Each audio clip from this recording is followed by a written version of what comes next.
हैं सुरेश वाडकर जी, कैसे हैं आपके गुरुजी? गुरुजी बहुत अच्छे हैं। अभी तो उनका ऑपरेशन हुआ है। तो बॉन्डिंग कैसा है, मतलब कि वो उनकी रियलिटी शो देखे बड़ा तगड़ा डांटते हैं वो। मुश्किल कर दे जीना मेरा, मुश्किल कर दे जीना मेरा, हंसते हंसते मत जाने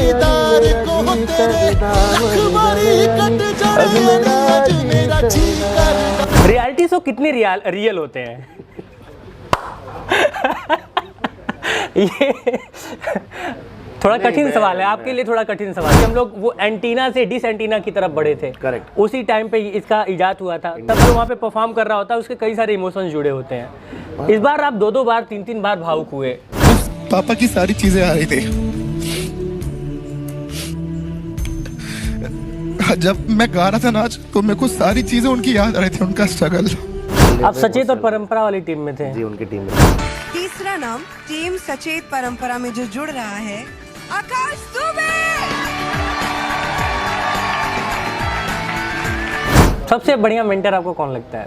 जब सचिन जिगर सर आते थे वो पूरा अरेंजमेंट चेंज कर देते थे कि नहीं इसको ऐसे करो, नहीं ये गाने में ऐसे। जोक्स अपार्ट, ये एक स्टैंडर्ड सेट हुआ है आकाश आज तुम्हारी परफॉर्मेंस से। मैं मानता हूँ सारेगामापा के मंच पे ये तुम्हारा पुनर्जन्म है। आंखें तेरी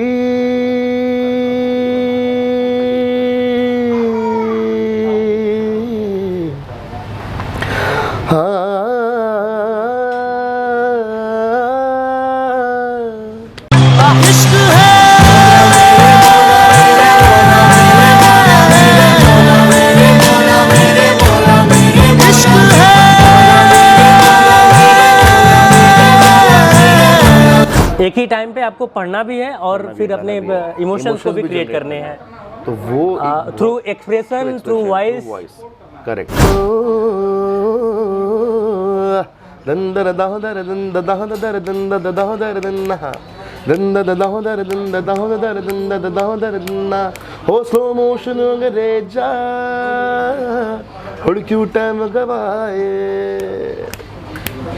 हो स्लो मोशन अंग्रेजा।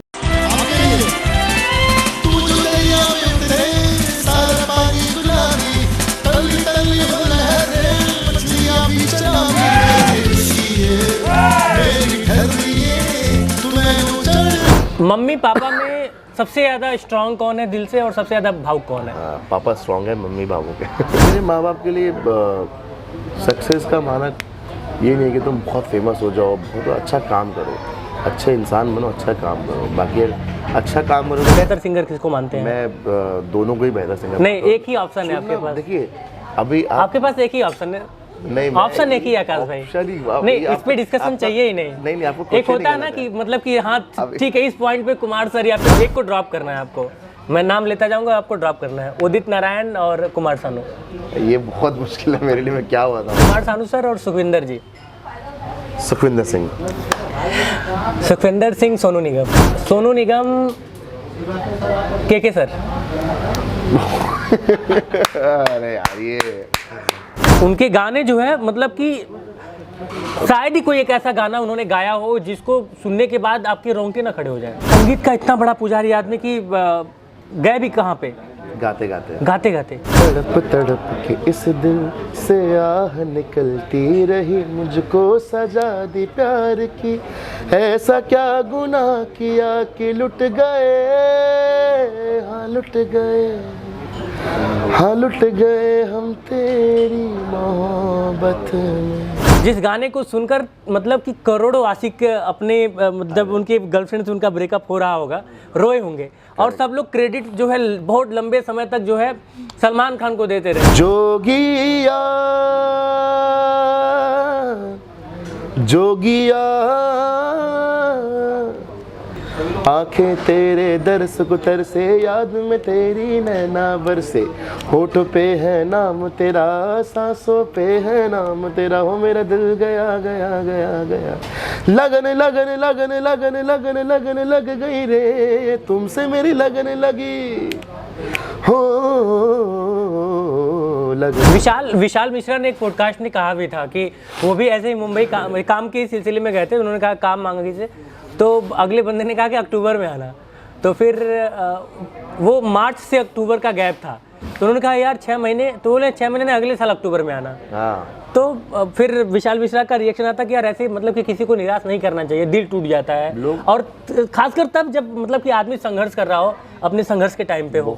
खेसारी लाल यादव को जानते हैं? हाँ जानता बिल्कुल हूँ, लेकिन मेरा सच बताऊँ, मेरा एक बहुत बड़ा सपना है, पंजाब इंडस्ट्री कहाँ से कहाँ पहुँच गई आज, हरियाणवी म्यूजिक कहाँ से कहाँ पहुँच गई। लोगों को बहुत कुछ दिया है, सारा स्टारडम दिया, सब कुछ दिया, पैसा दिया, मोटे मोटे चैन मतलब सोने की चैन दिए, बड़ी बड़ी गाड़ियाँ दी, लग्जरियस लाइफ स्टाइल दिया भोजपुरी ने इन तमाम एक्टर्स को। बदले में इन्होंने भोजपुरी को क्या दिया? पिछड़ापन। तो गलत क्या सही क्या मुझे ना पता है, तुम्हें अगर पता हो बता देना, मैं हर से खुद से जरा लापता हूँ, तुम्हें अगर मिलूँ तो बता देना, खो न जाना मुझे देखते। संघर्षों के काले बादल को इत्तला कर दे वक्त, उसे छाटने उम्मीदों का सूरज आ रहा है। नमस्कार, मैं हूं विकास गोस्वामी और आप हमारा खास पॉडकास्ट पत्रकार चाय वाला देख रहे हैं। मेरे साथ आज आकाश दुबे हैं। पहली बार इंडियन आइडल और उसके बाद से फिर सारेगामापा फेम, और उस जर्नी के बाद जब घर आए तो हमारी इनसे बातचीत हुई। मैंने इनसे वादा लिया कि एक मुलाकात हो और बातचीत हो। तमाम पहलू हैं, तमाम मुद्दे हैं, तमाम सवाल हैं, इंडियन आइडल से लेके सारेगामापा के मंच तक का तमाम किस्से हैं, और उन किस्सों के साथ साथ कहानियां हैं संघर्षों की। सब कुछ जानेंगे, तब सब कुछ समझेंगे, और सबसे ज़्यादा समझेंगे कि गायकी की इस दुनिया में कितना मज़ा आ रहा है। मैं तो सबको नमस्कार, और जितने भी आपके दर्शक हैं उनको मेरा नमस्कार प्रणाम। और पूछिए कैसा लग रहा है?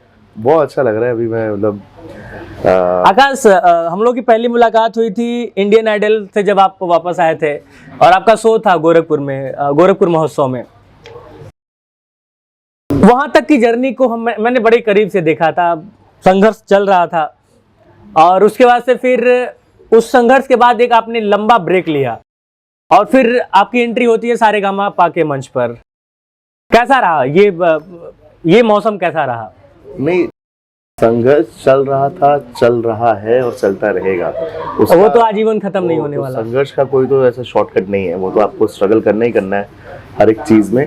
लंबा ब्रेक नहीं था, इट जस्ट कि मैं खुद को तैयार कर रहे थे, अपने आप को और अच्छा तैयार कर रहा था, और चीजें अपने अंदर में डेवलप कर रहा था। कैसे हैं सुरेश वाडकर जी? कैसे हैं आपके गुरुजी? गुरुजी बहुत अच्छे हैं। अभी तो उनका ऑपरेशन हुआ है, तो थोड़ी सी उनकी तबीयत थोड़ी सी खराब चल रही है, बट अदरवाइज हर फन मौला कलाकार है वो, तो वो तो हमेशा ही। कैसा बॉन्डिंग कैसा है, मतलब कि वो स्ट्रिक्ट टाइप के गुरुजी हैं या फिर मतलब बहुत फ्रेंडली रहते हैं? नहीं, गुरुजी बहुत, मतलब अगर आप संगीत के मामले में बात करोगे तो स्ट्रिक्ट है, उसके अलावा भी बहुत चिल कूल है, सब बहुत हम हंसी मजाक करते हैं। मैंने उनके रियलिटी शो देखे, बड़ा तगड़ा डांटते हैं वो।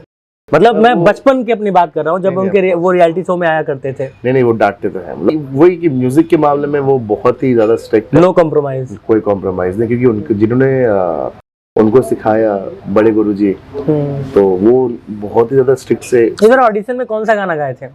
मैं इस बार गया था जी करदा, बहुत वायरल हुआ था, बहुत वायरल हुआ था, और मतलब कि कई मिलियन लोगों ने उसको देखा। जी करेक्ट। वहीं से शुरू करते हैं, क्योंकि मैं भी कुछ सुनना ही चाहता हूँ। अरे बाप रे, मैं मतलब जब से गोरखपुर में तबीयत बहुत ज्यादा खराब है, लेकिन मैं, हमारी जब फोन पे बात हुई थी तो आपका गला पूरा, अभी तो मैं बोलने की हालत में हूँ, लेकिन कुछ टाइम पहले मैं ये भी नहीं बोल रहा, मौसम बहुत चेंज हो रहा है मुंबई और गोरखपुर का, बहुत ही ज्यादा मौसम है। फिर बीच शूट था, शोज थे, तो मैं कोशिश कर सकता हूँ प्लीज।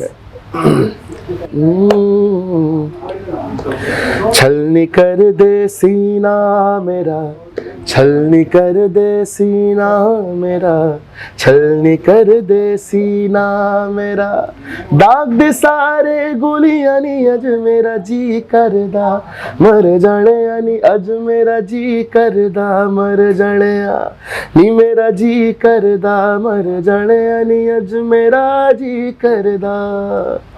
मुश्किल कर दे जीना मेरा, मुश्किल कर दे जीना मेरा, मुश्किल कर दे जीना मेरा, हंसते हंसते मिट जाने यानी, मेरा जी करदा मर जाने यानी, अज मेरा जी करदा। क्या बात है। तो जब ऑडिशन का, अच्छा एक सवाल, जो सवाल मतलब सोशल मीडिया पे काफी बार लोग पूछते हैं, और मुझे लगा कि जब भी रियलिटी शो के किसी पार्टिसिपेंट से मिलूंगा तो ये सवाल मैं करूंगा, रियलिटी शो कितने रियल होते हैं? ये थोड़ा कठिन सवाल है आपके लिए, थोड़ा कठिन सवाल है, लेकिन ये पूछना जरूरी है। बहुत हद तक देखिए रियल होता है। मैं एक सबका परसेप्शन की बात है। आप जो भी गाना सुनते हो वो तो रियल ही होता है। उसके अलावा जो स्टोरी होती है वो, अब जैसे आपने थोड़ी स्टोरी बताई है, वो उसको थोड़ा और अच्छे से मॉडिफाई करना, प्रेजेंट करके दिखाते हैं, बस ये होता है।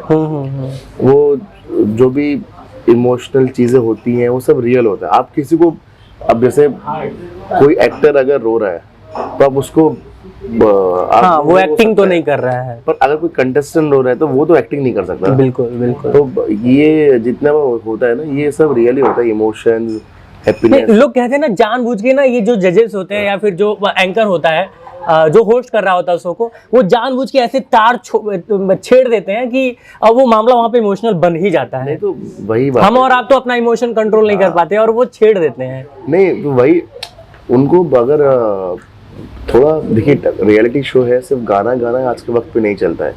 आपको थोड़ा तो प्रेजेंट करना पड़ता है चीज़ों को।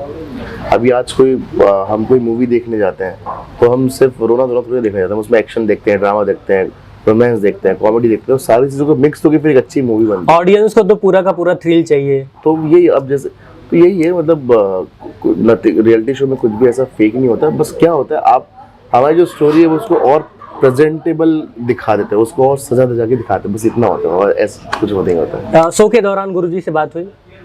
शो के दौरान उनसे बात हुई थी, वो काफी खुश थे। हालांकि वो बाद में यूएस से रह गए थे तो उतना बात नहीं हो पाया, बट शो से क्या पहले कह रहे थे कि अच्छे से गाना, अच्छा करना, जितना भी है सोच समझ के गाना स्टेज पे, क्योंकि स्टेज पे आप थोड़ा वैसे अब कॉन्फिडेंस सबको थोड़ा लो हो जाता है जब लाइट्स ऑफ होती है, म्यूजिक शुरू होता है और सब के सब कैमरे का फोकस आपके और जजेस की निगाहें आप पे, तो हल्का तो उससे ऐसा कॉन्फिडेंस थोड़ी देर के लिए डाउन होता है।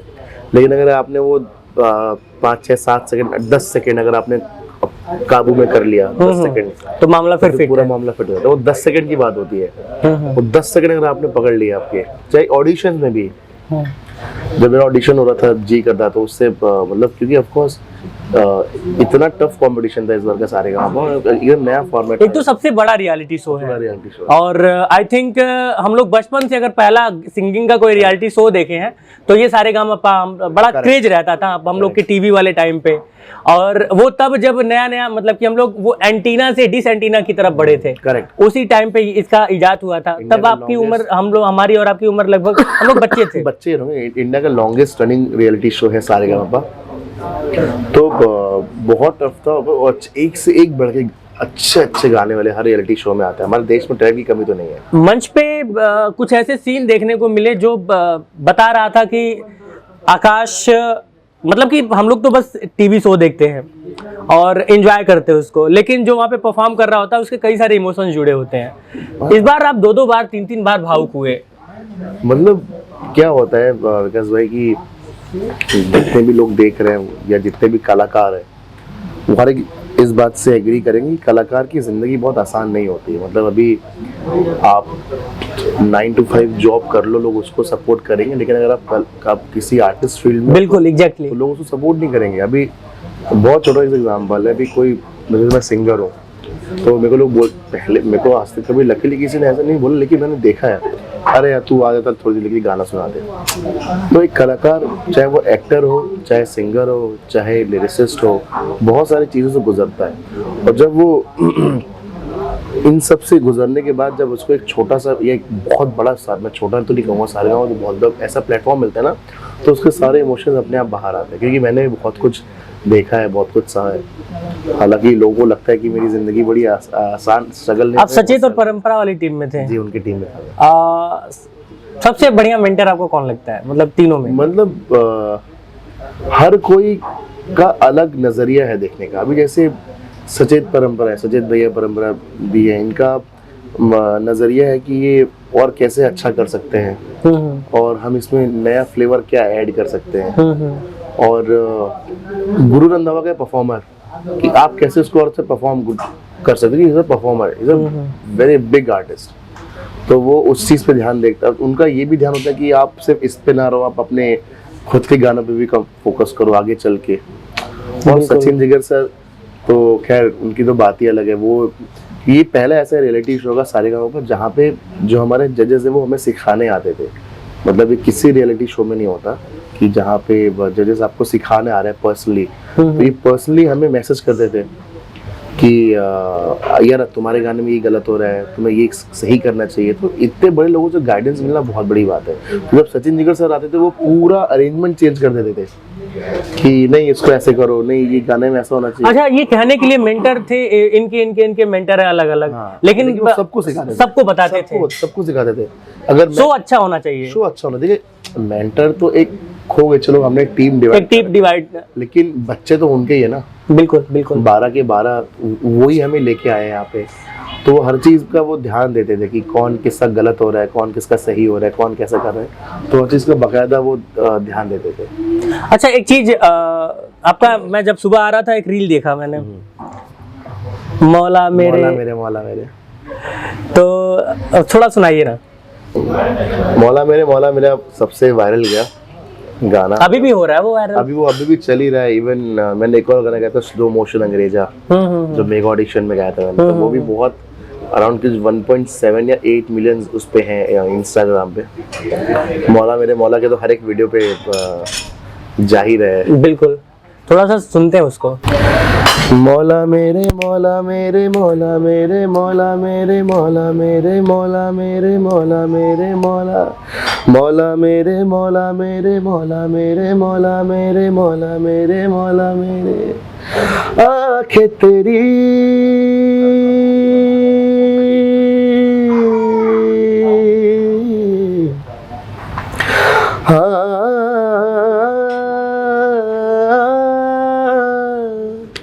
आँखें तेरी इतनी हंसी के इनका आशिक मैं बन गया हूँ। मुझको बसा ले इनमें तू, मुझसे ये हर घड़ी मेरा दिल कहे तुम ही हो उसकी आरज़ू। मुझसे हर घड़ी मेरे लब कहे तेरी ही हो सब गुफ्तगू। बात तेरी इतनी हंसी के याद को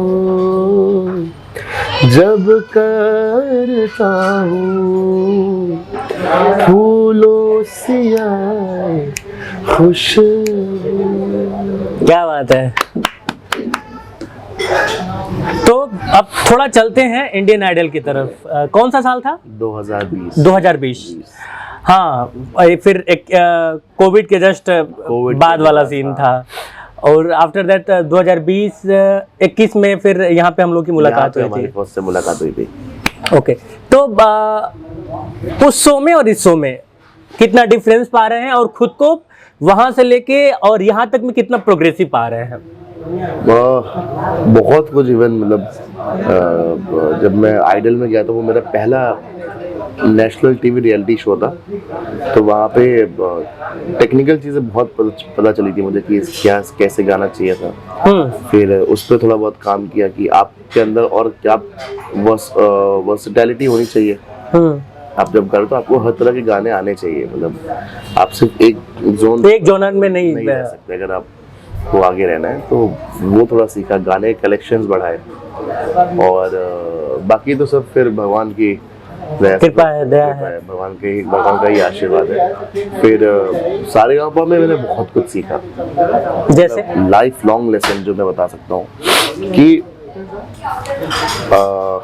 कोई भी अगर सिंगर देख रहा है या लिरिक्स, उनको पता होगा मेट्रोनोम की एक चीज होती है, टक टक बीट चलता है, टक टक टक टक। तो उस पे हमें गाना होता था शो चलते, शो में हमारे कान में एक डिवाइस होता था, इनियर्स हम कहते हैं। तो एक छोटा सा एक ईयरफोन टाइप हमारे कान में होता है, तो जिससे कि हमारी खुद की आवाज हमें कान में भी सुनाई देती है।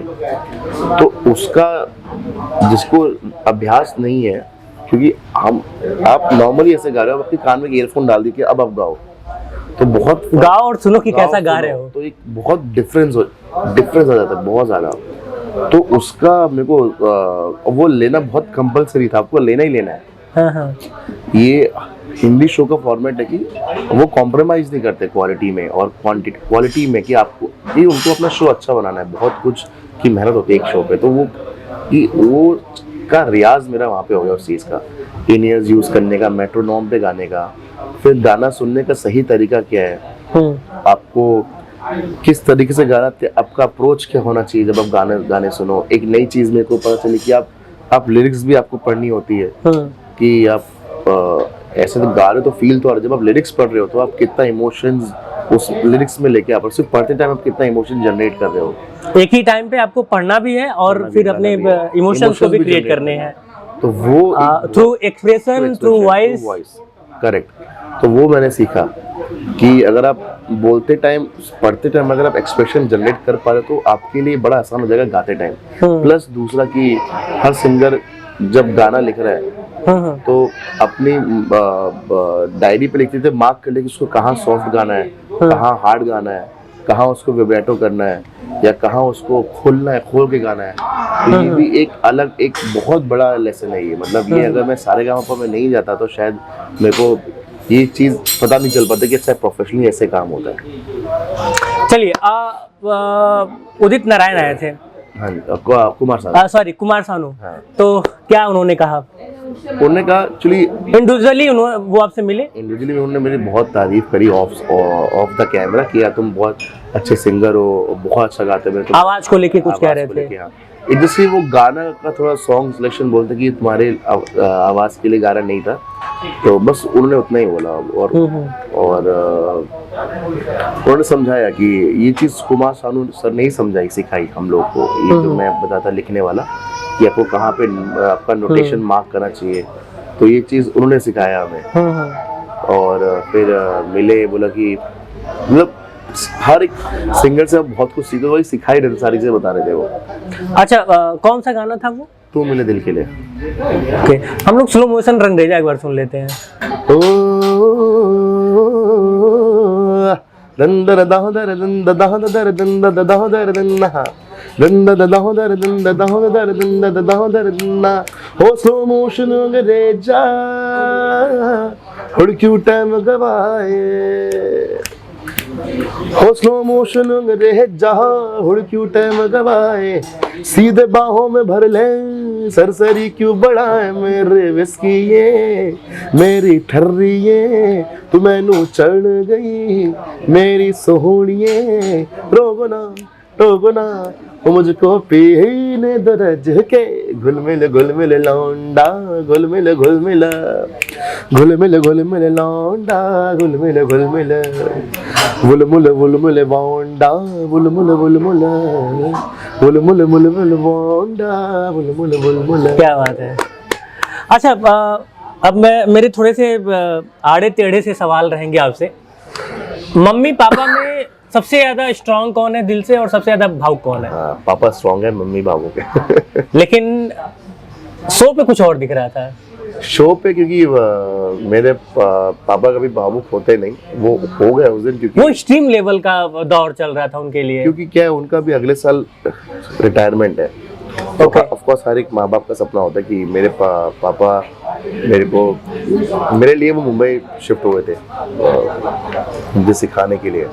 अब क्योंकि क्या होता है, आप धीरे धीरे की ना सब निगाहें आपकी होती हैं कि बच्चा क्या कर रहा है आपका। अभी मैं पैसे कमा रहा हूँ, मैं काम कर रहा हूँ, लेकिन जब तक मैं लोगों को दिखूँ, लोगों को लगेगा नहीं कि मैं काम कर रहा हूँ। दिखना बहुत जरूरी था एक बार मुझे कैमरे पे। वो जिस सक्सेस की तलाश कर रहे थे, वो उस पर आना बहुत जरूरी था। और एक्चुअली क्या हुआ था कि मेरा असल में मानक अलग अलग होता है। हमारे लिए सक्सेस का मानक कुछ और हो सकता है, लेकिन माँ बाप के लिए मानक कुछ और ही होता है। मेरे माँ बाप के लिए सक्सेस का मानक ये नहीं है कि तुम बहुत फेमस हो जाओ, बहुत अच्छा काम करो, अच्छे इंसान बनो, अच्छा काम करो। बाकी अच्छा काम करो तो पैसा अपने आप आएगा, नाम शोहरत अपने आप मिलेगा। बस उनका ये है, उनको ये नहीं कि तुम बहुत बड़े कलाकार बन जाओ, तुम इतना बन जाओ। वो हमेशा मेरे पापा तो एक ही बात बोलते हो, अच्छा रियाज करो, अच्छा काम करो, अच्छे इंसान बनो, बाकी भगवान खुद देंगे। तो भावुक वाला पल इसलिए हुआ क्योंकि मेरा जो पहला ऑडिशन था वो उतना हुआ तो बहुत अच्छा, बट जिगर सर को उतना पसंद नहीं आया। और क्या था कि इतने सालों की मेहनत, एक बार आइडल से मैं वापस आ चुका था और मैं नहीं चाहता था कि अब ये दोबारा हो, कि मैं इतने एक लाइन कम से कम पहले दूसरे राउंड में तो ना हो कि मैं ऑडिशन में ही बाहर आ जाऊं। मैं ये नहीं चाहता था कि मैं कि मेन टॉप 30 में पहुंच चुका हूं, टॉप 30 से मुझे इस बार वापस नहीं आना था। तो वो मेरे लिए एकदम चीजें सब दांव पे लगी हुई थी, बहुत सारी चीजें दांव पे लगी थी। इतने साल की मेहनत, सब कुछ, सबका सपोर्ट जी।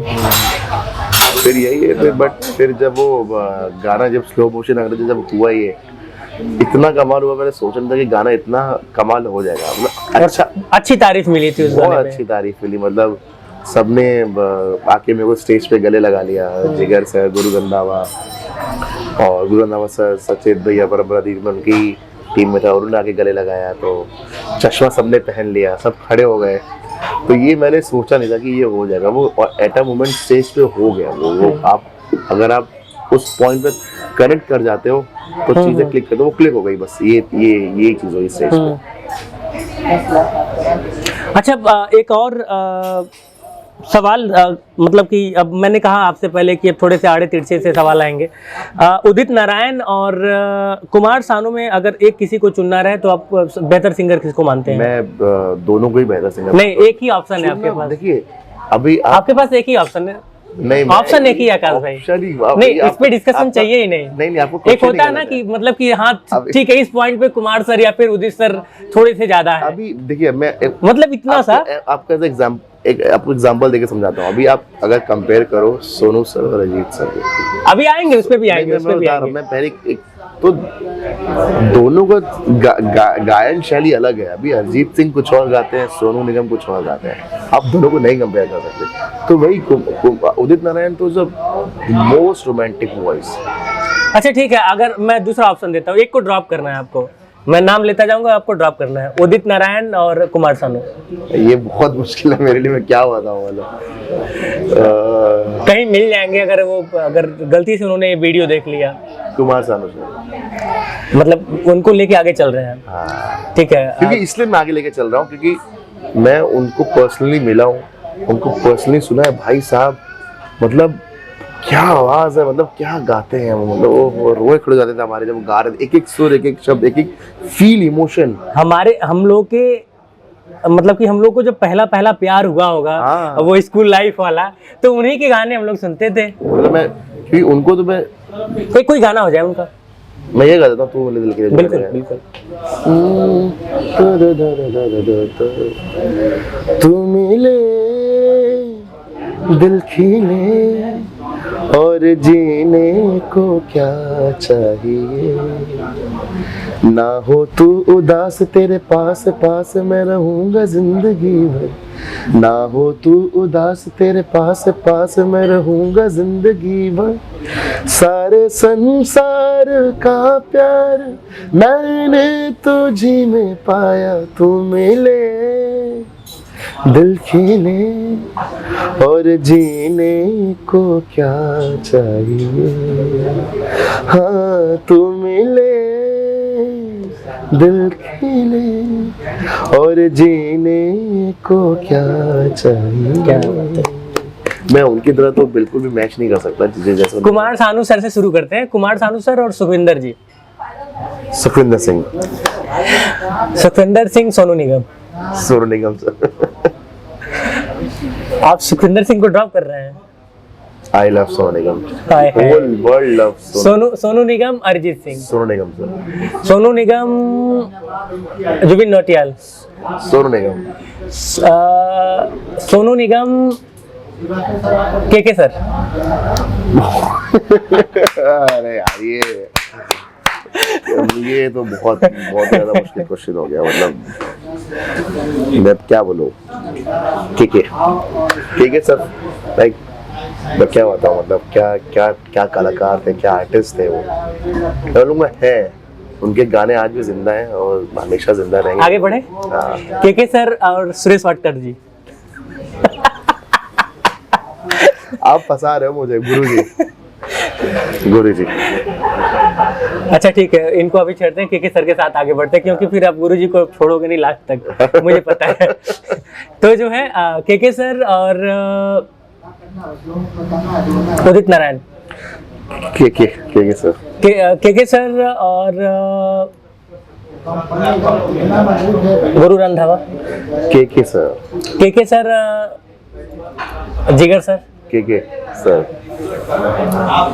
अब उनके आगे देखिए, उनके आगे कोई नहीं है। मतलब जिस तरीके से वो गाते हैं ना, तो ही इज फॉरएवर।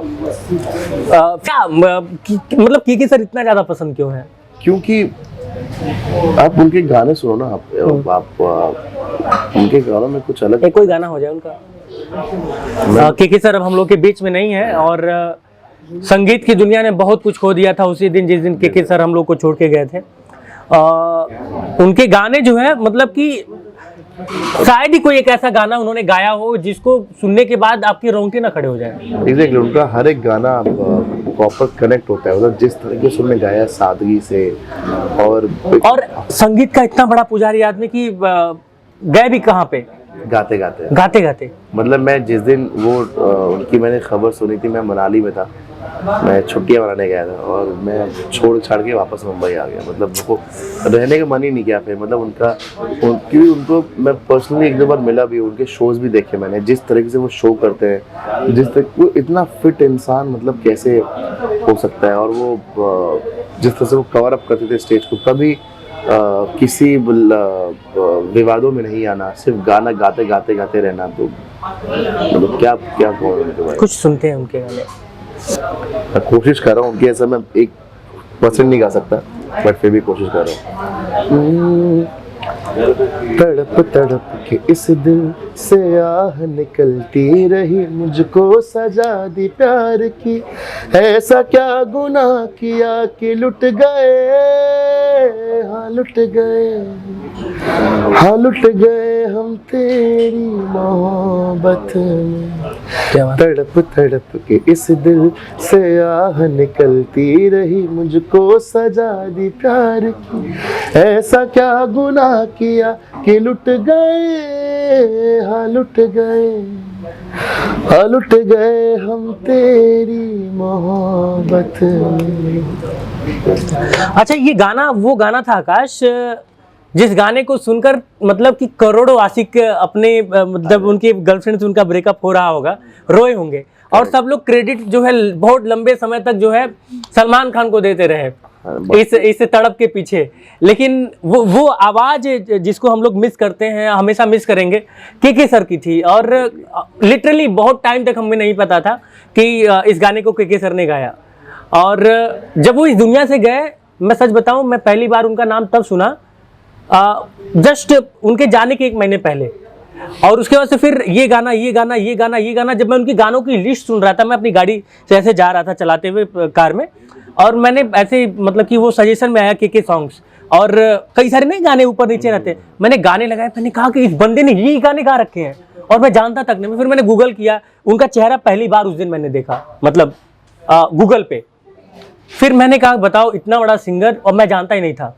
वही ना, देखिए वो हमेशा उनकी आवाज, उनकी इमोशंस फेम से हमेशा दूर रहे। वो चाहते तो उनको रियलिटी शो में कितने भी जज बन के आ सकते थे। बिल्कुल बिल्कुल। वो इकलौते ऐसे सिंगर है जिनको लोग उनके गाने की वजह से जानते हैं, ना कि चेहरे की वजह से। इवन जब गोरखपुर महोत्सव में जब के सर आए थे, तो लोग के मतलब कैलाश खेर ये समझ रहे थे, बट लोगों को उनके गाने पता थे कि अच्छा के ने ये गाने गा रखे हैं। के का तू ही मेरी शब है, के गैंगस्टर के गाने, इमरान हाशमी के सारे गाने के आप देख लो, तो सारे बड़े बड़े गाने, कॉलेज के गाने, कॉलेज बच्चों के जितने भी गाने हैं सब के सर ने गा रखे थे। तो वो इकलौते ऐसे कलाकार थे, हैं और रहेंगे, जिनको लोग उनके गानों की वजह से जानेंगे। मतलब कि जितने भी हम लोग हिट गाने गुनगुनाते हैं वो के सर के थे, और हमें ये नहीं पता था कि ये बंदा है कौन। ये थोड़ा सा मतलब शॉकिंग था। खैर थोड़ा सा आगे बढ़ते हैं। एक गाना जो मैं जब भी आप मुझसे मिलते तो मैं जरूर सुनता हूँ, लगन लगी। लगन लगी मेरा फेवरेट गाना है। समझ रहे हैं कि फेवरेट गाना, और मैं भूल रहा हूँ। आप ऐसे ऐसे गाने बोलो जब मेरा गला एकदम खराब है, मैं कोशिश करता हूँ। जो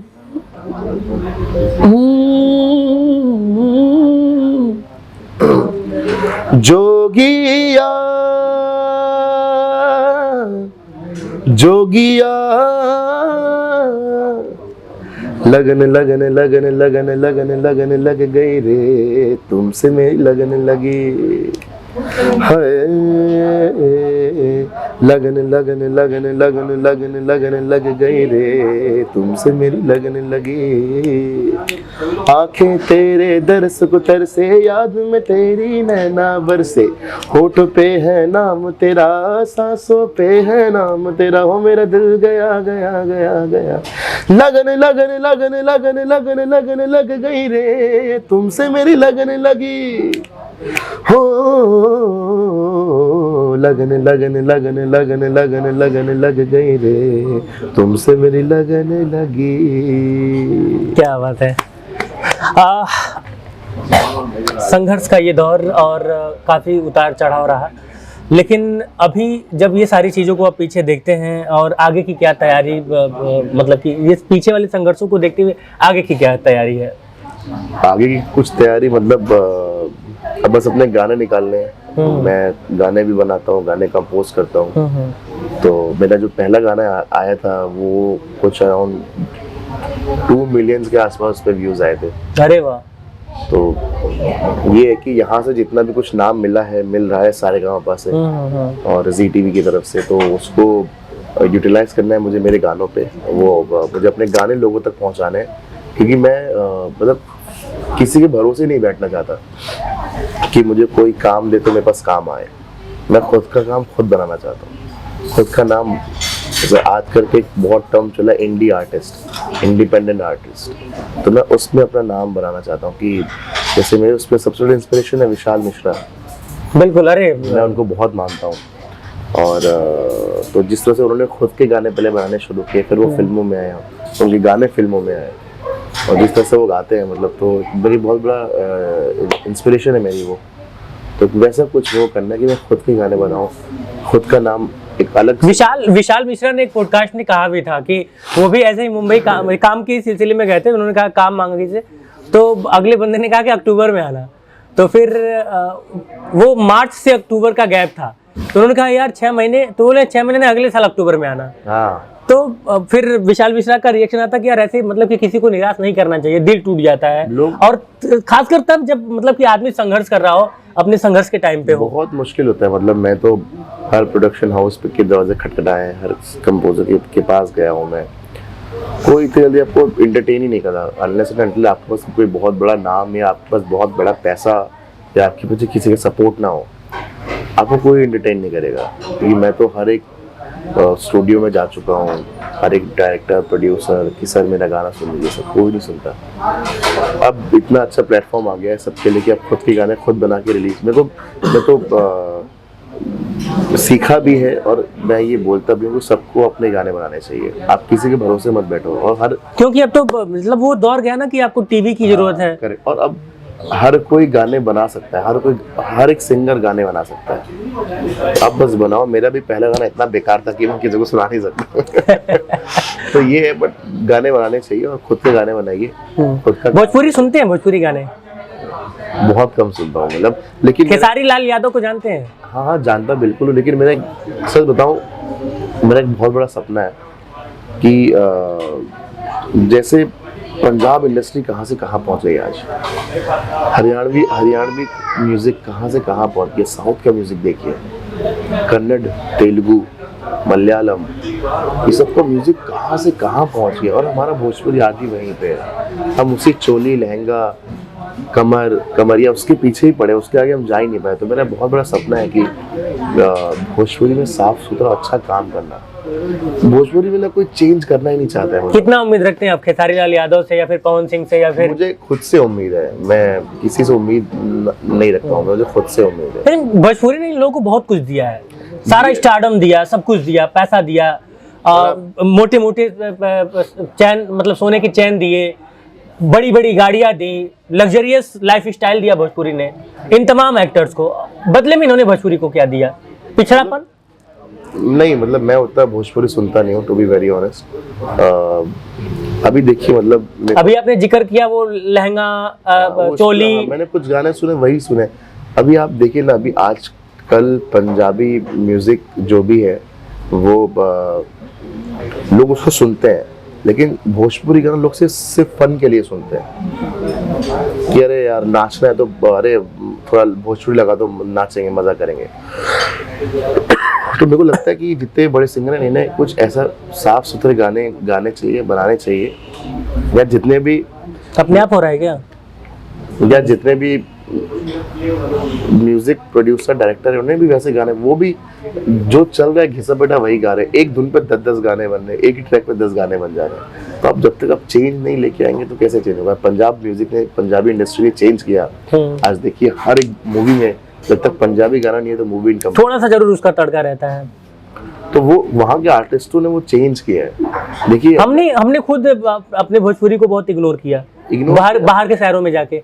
नहीं, हम एक तो बहुत लोग बाहर के शहरों में अपने आप को बोलने से कतराते कि मैं भोजपुरी बोलता हूँ, क्योंकि भोजपुरी की वो इज्जत रह गई है, अब वही इज्जत रह गई क्योंकि सिर्फ भोजपुरी गानों की वजह से। भोजपुरी की इज्जत बनाने वाले यही लोग हैं। मैं एज ए पत्रकार मैं ये बात तो कह सकता हूँ ना, मैंने कई सारे मुहिम चलाई इस बात को लेके, कई सारे मतलब कि क्रिटिसिज्म भी किया कि आप लोग यहाँ से निकलिए, लहंगा चोली ढोड़ी से निकलिए बाहर। इवन यही मनोज तिवारी जी जिन्होंने कितनी अच्छी अच्छी मूवी बनाई, जो इनकी पुरानी मूवीज देखिए, वैसी मूवीज अब बनती ही नहीं। अब की मूवीज में तो पता नहीं क्या ही बनता है। इवन मैं एक एक्सपीरियंस अभी बताता हूँ, मैं उस स्कूल का नाम नहीं लूँगा, तो गोरखपुर का स्कूल था, उनका कॉल आया मेरे पास कि हम आपको एज अ गेस्ट फेस्ट बुलाना चाहते हैं फला। मैंने कहा ठीक है, सारी चीज़ें फाइनल हो गई। उनके बाद में ये रिवर्ट आता है, मतलब एक सोच देखिए कि उनका ये बाद में रिवर्ट आता है कि सॉरी हम आपको नहीं बुला पाएंगे, और आपका नाम सर्च करते तो भोजपुरी गाने आते हैं। हालांकि वो आकाश दुबे कोई और था। अच्छा हाँ, ये कब की बात है? ये अभी की बात है, अभी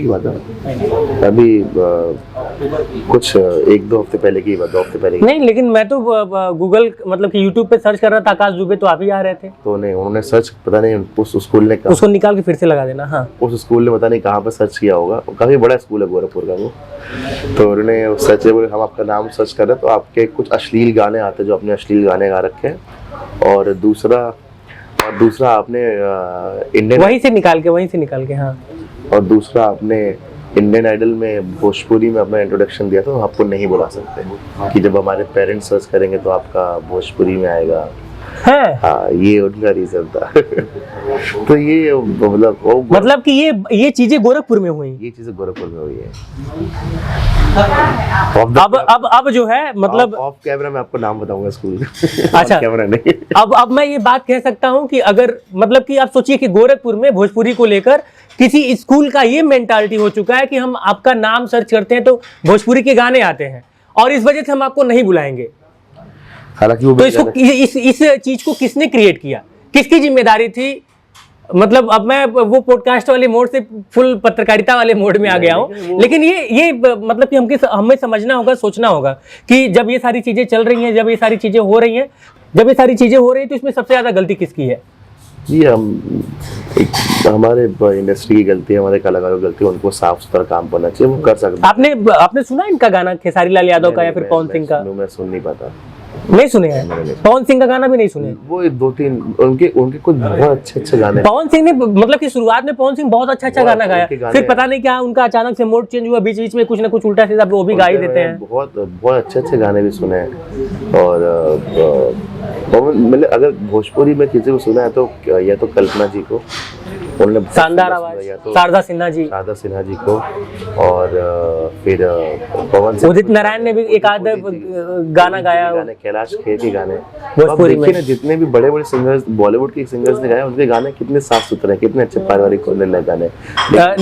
निरहुआ रिक्शा वाला का एक गाना था, मैं लूप मोड में लगा के सुनता था, ओढ़नी के रंग पियर जादू चला रहल बा, भद्र गाना था, मजा आता है सुनने में। ऐसा थोड़ी है कि आप मतलब कि अश्लील नहीं गाएंगे तो लोग नहीं सुनेंगे। देखिए, मैं ये बोलूंगा कि बॉलीवुड में भी अश्लीलता है, अश्लीलता थोड़ी मतलब अश्लीलता नहीं बोलेंगे उसको, आज के जमाने बोल्डनेस बोलेंगे। बोल्डनेस हर जगह है। नहीं तो there is difference between boldness and अश्लीलता। बट वो बोल्डनेस के साथ साथ वो अच्छे गाने भी निकालते हैं, वो सुंदर साफ सुथरे गाने भी निकालते हैं, जो हम कहीं ना कहीं नहीं।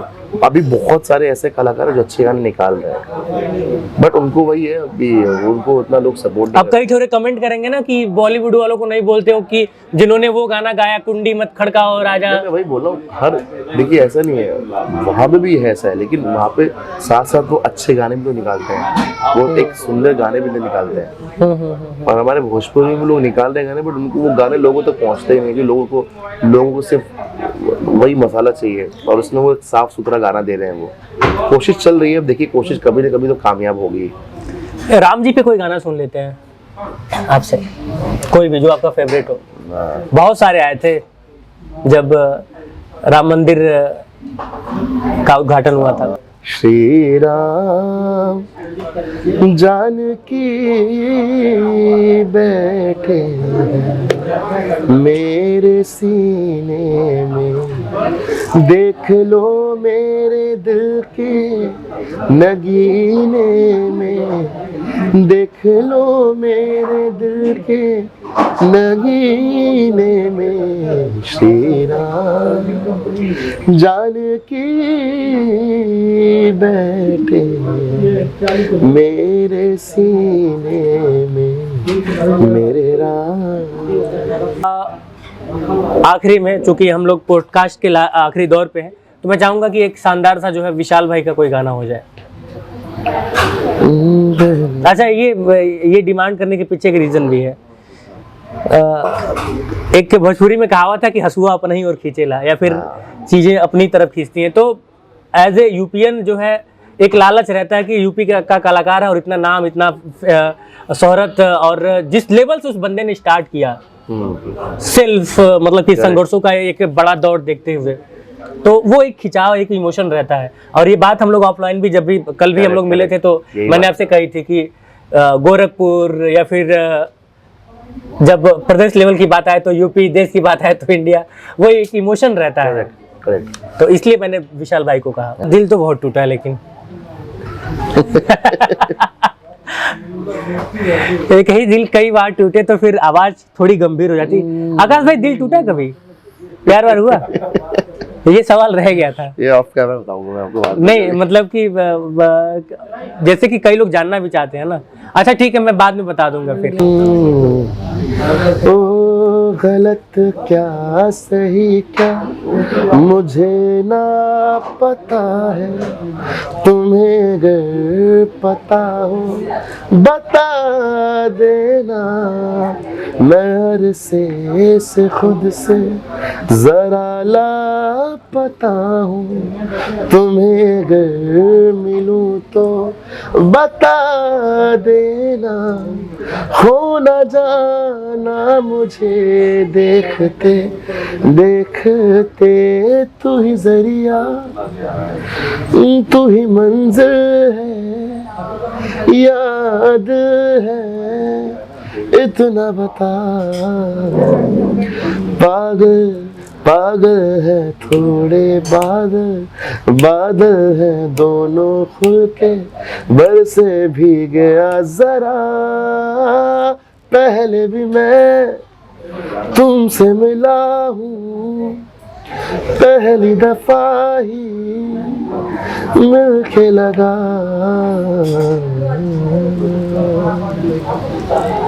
क्या बात है।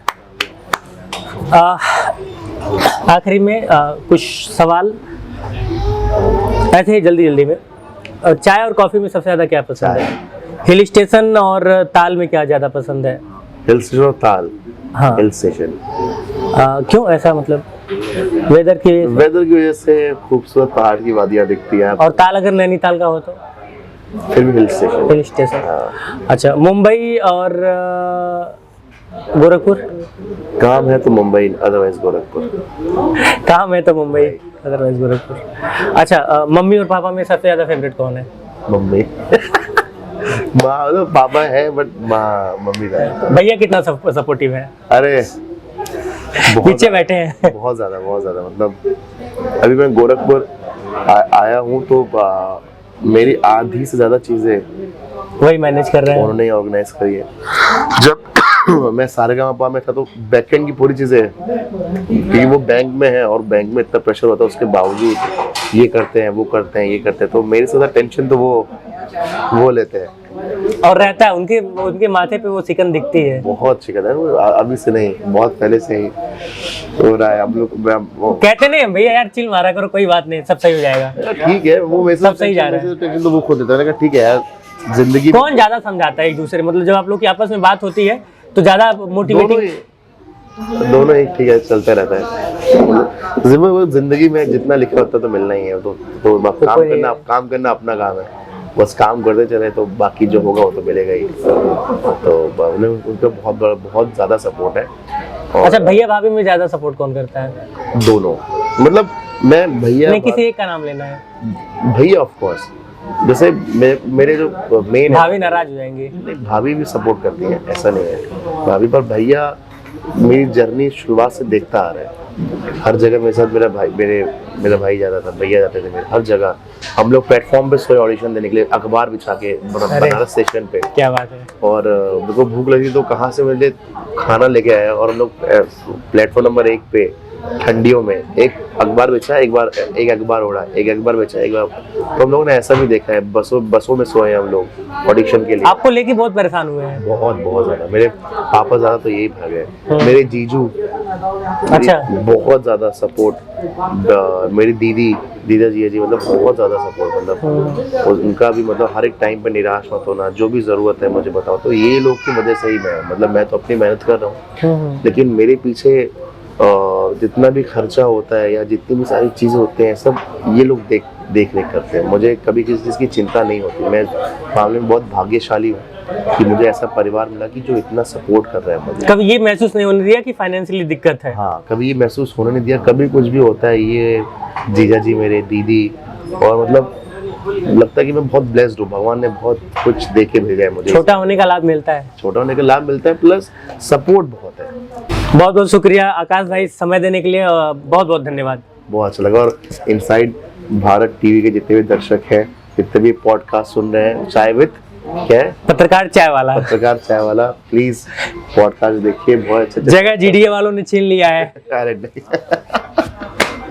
चलिए, बहुत बहुत शुक्रिया, धन्यवाद, जय हिंद।